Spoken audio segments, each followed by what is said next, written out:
हाँ तो भाई लोग कैसे हो? आज कहीं घूमने चलने फिरने का मूड है तो लगभग 250 किलोमीटर की यात्रा आज अपन करने वाले हैं, जिसमें लगभग आधा दर्जन अच्छी अच्छी जगहों पर घूमेंगे। झालावाड़ से यात्रा शुरू करेंगे। पेट्रोल डीजल सब भरवा लिया है और गाड़ी कंप्लीट है, अब अपन सिर्फ निकलना ही बाकी है।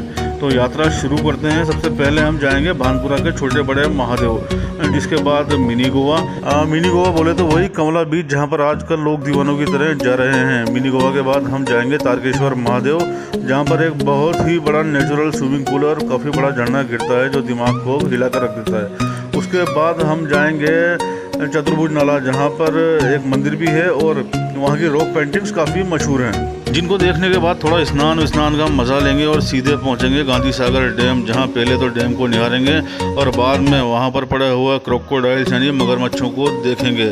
उसके बाद गांधी सागर के आसपास की सभी जगहों पर घूमेंगे, बोटिंग पॉइंट भी जाएंगे, बोटिंग का भी मज़ा लिया जाएगा। सबसे आखिरी में हम जाएंगे रिसोर्ट में, जहाँ पर खाना पीना करने के बाद आराम करेंगे और निकलेंगे अपने अपने घरों के लिए वापस झालावाड़। कुल 250 किलोमीटर की यात्रा हमें करनी है, तो अब निकलने में देर नहीं करते हैं और चलते हैं, स्टार्ट करते हैं।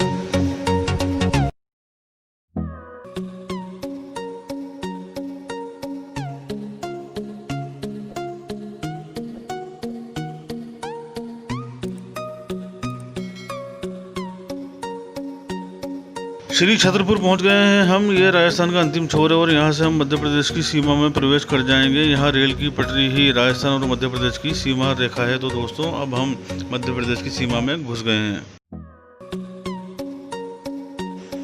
आ गई है हमारी पहली मंजिल, छोटे बड़े महादेव, जहाँ हम पहले बड़े महादेव जाएंगे, झरने का आनंद लेंगे, यहाँ के मनमोहक नज़ारे देखकर छोटे महादेव की तरफ निकलेंगे।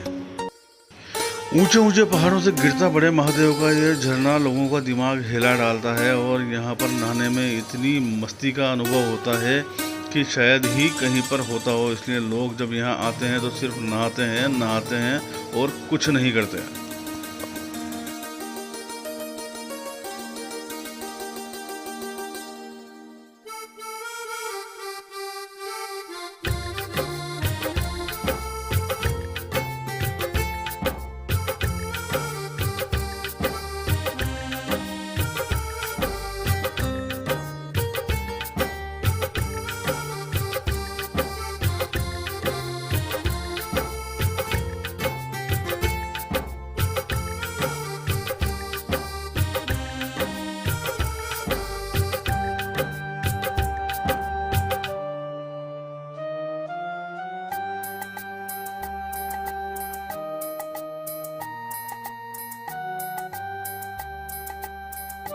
चल पड़े हैं बड़े महादेव से छोटे महादेव की तरफ, जहाँ पर भगवान भोलेनाथ का मंदिर तो है ही, साथ ही यहाँ पर एक प्राचीन कलात्मक बावड़ी भी बनी हुई है। और रास्ते में जो आप देख रहे हैं ना, यहाँ पान की खेती होती है। इनको यहाँ पर स्थानीय भाषा में पनवाड़ी बोलते हैं, जिसमें पान उगाया जाता है। पान समझते हैं ना, पान की दुकानें जहाँ पर पान बिकता है वो पान यहीं पर उगता है। भानपुरा का पान काफ़ी मशहूर है।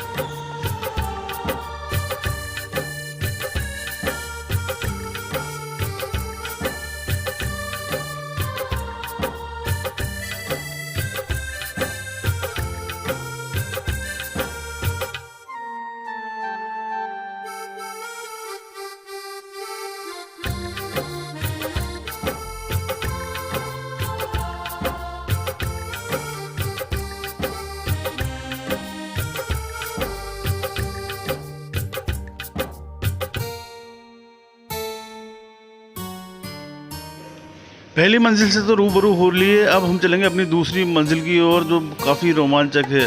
हाँ, एक बात और आपको बता देना चाहता हूँ कि हम इस यात्रा में जैसे जैसे आगे बढ़ते जाएंगे, रोमांच भी बढ़ता जाएगा और काफ़ी मज़ा आना शुरू हो जाएगा। अब हम चलते हैं अपनी अगली मंजिल मिनी गोवा की तरफ, कमला बीच। तो मित्रों, ये जो हल्की हल्की लहरें यहाँ पर चल रही हैं ना, इन्हीं लहरों के कारण इस जगह को मिनी गोवा कहा जाता है। आप में से जिन लोगों ने गोवा देखा है तो वहाँ पर देखा होगा कि वहाँ पर काफ़ी लहरें चलती हैं, जिनमें दर्शकों को काफ़ी मज़ा आता है और इन्हीं लहरों का मज़ा लेने के लिए लोग गोवा जाते हैं। तो इसी तरह की कुछ अनुभूति यहाँ पर होती है। पानी इतना है जिसमें जाने में कोई रिस्क नहीं है, यानी कि ठीक वही अनुभव यहाँ पर होता है जैसा समुद्र के किनारे पर होता है। इसीलिए इस जगह को कमला बीच और मिनी गोवा के नाम से जाना माना जाता है। यहाँ के चारों तरफ जितने भी नज़ारे बिखरे हैं वो बड़े ही खूबसूरत हैं। कितना भी आप यहाँ पर मज़ा कीजिए, नहाइए, खूब आनंद लीजिए। चट्टानें भी यहाँ इस जगह को गोवा जैसा ही लुक देती हैं। नीला नीला पानी और ऊपर कभी नीला कभी काला आसमान काफ़ी खूबसूरत नज़ारा बना देता है।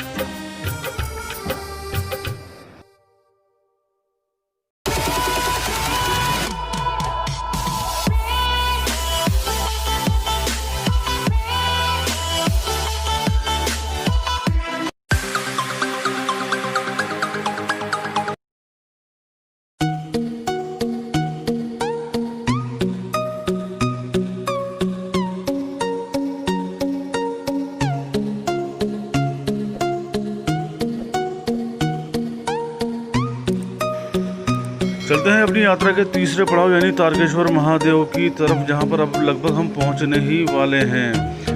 आपको बता दें कि यहां पर एक काफ़ी बड़ा गड्ढा है जहां पर ऊपर से झरना गिरता है। हम यहां पर आ गए हैं। आप इस गड्ढे को देखकर सहज ही अनुमान लगा सकते हैं कि इसकी गहराई कितनी ज़्यादा है और अभी इसकी तलहटी में पानी है। आप देखकर समझ जाएंगे कि यहाँ पर चढ़ना और उतरना कितना भारी होगा, लेकिन क्योंकि यहाँ पर आने जाने के लिए सीढ़ियाँ बनी हुई हैं तो उतरने में तो कोई खासी तकलीफ नहीं होती, लेकिन चढ़ने में दम ज़रूर फूल जाता है। खास बात यह है कि यहाँ बारिश के दिनों में जो चारों तरफ आप पहाड़ देख रहे हैं, इन सभी पहाड़ों का पानी झरने की शक्ल में इस गड्ढे में गिरता है। और ऐसा कहते हैं कि इस गड्ढे का पानी कभी टूटता भी नहीं है, यहाँ पर पानी हमेशा भरा होता है। लोग यहाँ पर मंदिरों में दर्शन करने के बाद नीचे जाते हैं, मछलियों को दाना खिलाते हैं, झरने का मज़ा लेते हैं तथा नहाने का लुत्फ़ भी उठाते हैं। उसके बाद यहाँ पर ऊपर बंदर काफ़ी संख्या में होते हैं, लोग जिनको खाने पीने की चीज़ें देते हैं। बंदर यहाँ पर एकदम फ्रेंडली माहौल में रहते हैं, लोगों को नुकसान नहीं पहुँचाते। हाँ, लेकिन उनको अगर किसी खाने पीने की चीज़ की ज़रूरत है तो वह आपके पास आएंगे और दादागिरी करते हुए आपको हाथ पकड़ कर ले जाएंगे।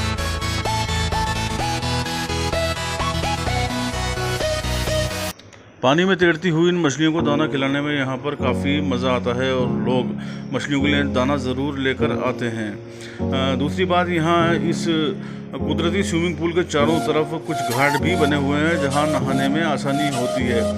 किनारों पर कुछ उथला पानी है जहाँ पर आप पूरी तरीके से नहाने का आनंद ले सकते हैं और अपनी यात्रा को रोमांचक बना सकते हैं। जिन सीढ़ियों का अभी मैं आपसे कुछ देर पहले जिक्र कर रहा था, ये वही सीढ़ियाँ और वही बंदर हैं। आप देखो ये किस तरीके से बैठे हैं, ये किसी का इंतज़ार कर रहे हैं कि कोई खाना लेकर आए और इनको दे। ये भाई साहब तो खाकर पेट भर चुके हैं और अभी पानी पीकर अपनी फ़िलहाल प्यास बुझा रहे हैं। यहाँ पर लगभग 140 सीढ़ियाँ बनी हुई हैं जिनको उतरकर नीचे जाना पड़ता है। सीढ़ियाँ भी बड़ी बड़ी हुई हैं तो ऊपर आने में तो दम फूलना स्वाभाविक ही है। लोग थक जाते हैं तो सीढ़ियों के किनारे बैठकर थोड़ी देर सुस्ता लेते हैं, फिर उठकर अपनी मंजिल की तरफ वापस चल देते हैं।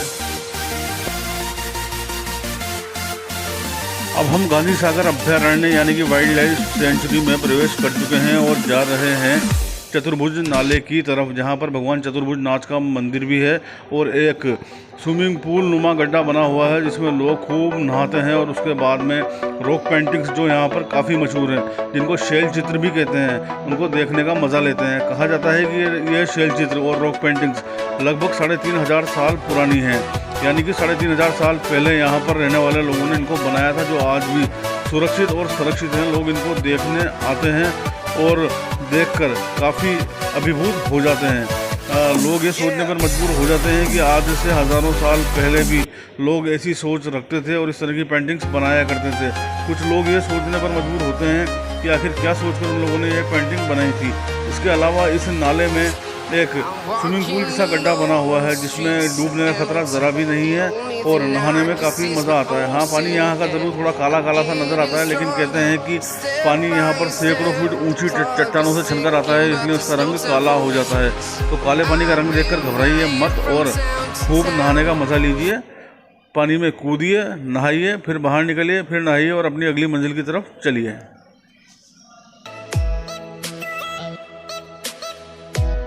तो यही वो रॉक पेंटिंग्स हैं जिनका अभी हम कुछ देर पहले जिक्र कर रहे थे। आप देख सकते हैं कि इनके रंग और आकृतियाँ कितनी सुरक्षित रखी हुई हैं। अभी तक कई हज़ारों साल इनको बने हुए बीत चुके हैं तब भी।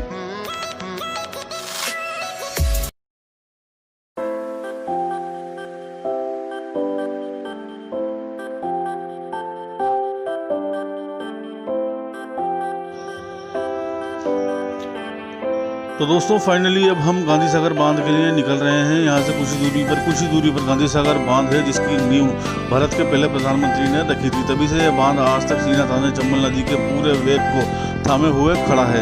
इसके आगे भी वैसे 3 बांध हैं, लेकिन वह इसके द्वारा छोड़े जाने वाले पानी पर ही चलते हैं। दोस्तों ये गांधी सागर का चेक पोस्ट आ गया है। सुरक्षा की दृष्टि से यहाँ से गुजरने वाले प्रत्येक वाहन को अपनी एंट्रियाँ करवानी पड़ती हैं और दूसरे चेक पोस्ट पर भी एंट्रियाँ करवानी पड़ती हैं, ताकि यह सुनिश्चित हो जाए कि जो लोग यहाँ से घुसे थे वह अगले चेक पोस्ट से वापस निकल चुके हैं। यहाँ पर किसी को रुकने की इजाज़त नहीं होती है। आगे हम चल रहे हैं, बांध के सामने पुल पर रुकेंगे, जहाँ से बांध को निहारेंगे। इसके अलावा वहाँ पर हम मगरमच्छों को भी देखेंगे। उसके बाद हम पहाड़ी पर जाएंगे। पहाड़ी पर जाकर चंबल नदी का पूरा नज़ारा लेंगे। ठीक इसके कुछ समय बाद हम जब यहाँ के नज़ारों से हमारा मन भर जाएगा तो बोटिंग पॉइंट की तरफ निकलेंगे, जहाँ बोट चलाने का आनंद भी लेंगे। मैं आपको बता दूं कि चंबल नदी यहाँ पर चट्टानों के मध्य से गुजरती है, जिसके नज़ारे कुछ अलग ही दिखते हैं।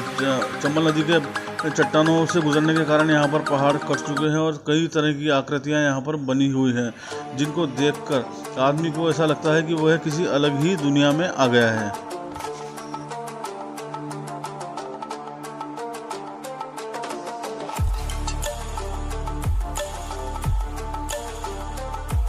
तो इस वक्त अब हम ठीक गांधी सागर विद्युत परियोजना के सामने खड़े हैं। यहाँ पर बिजली घर भी है और बिजली बनाई जाती है। यहाँ पर पानी की ताकत को बिजली में बदला जाता है और आसपास का क्षेत्र भी काफ़ी मनमोहक है। यहाँ से बिजली मध्य प्रदेश और राजस्थान के कई क्षेत्रों में सप्लाई की जाती है। आप देख सकते हैं कि चंबल यहाँ पर कई बल खाते हुए चल रही है। पहाड़ों के बीच से बल खाती हुई नदी को गुजरते देखना भी काफ़ी रोमांच की अनुभूति देता है। और ये देखो आप, चट्टान पर कितनी आराम से मगरमच्छ पड़ा हुआ है। इस तरह के सैकड़ों हज़ारों की तादाद में मगरमच्छ इस नदी के अंदर हैं।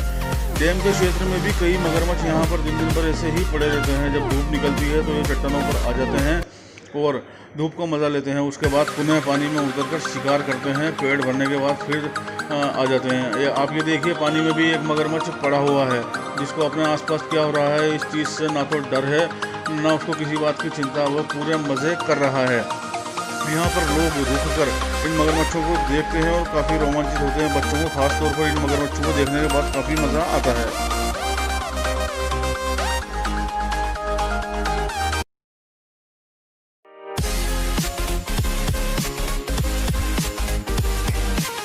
डैम को जब दूसरे छोर के ऊंचे पहाड़ों से देखते हैं तो डैम का कद भी बौना नज़र आने लगता है और ये ऐसा लगता है कि डैम के कद से पहाड़ों का कद काफ़ी ऊंचा और बड़ा है। लेकिन जब डैम के सामने जाते हैं तो डैम वापस ऐसा लगता है कि ये तो खुद ही अपने आप में किसी दैत्य से कम नहीं है।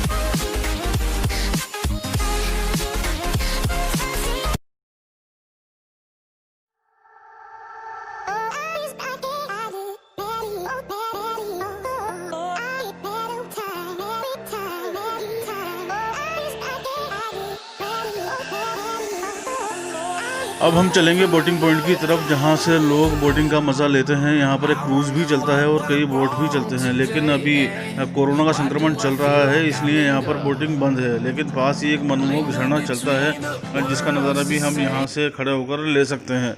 इस झरने को देखकर भी लोगों को काफ़ी मज़ा आता है। कुछ लोग इसमें नीचे जाकर नहाने की कोशिश भी करते हैं, लेकिन वहाँ जाने में काफ़ी खतरा उठाना पड़ता है। तो अपना फ़िलहाल खतरा उठाने का कोई मूड नहीं है, इसलिए अपन इस झरने को यहीं से खड़े होकर देखेंगे।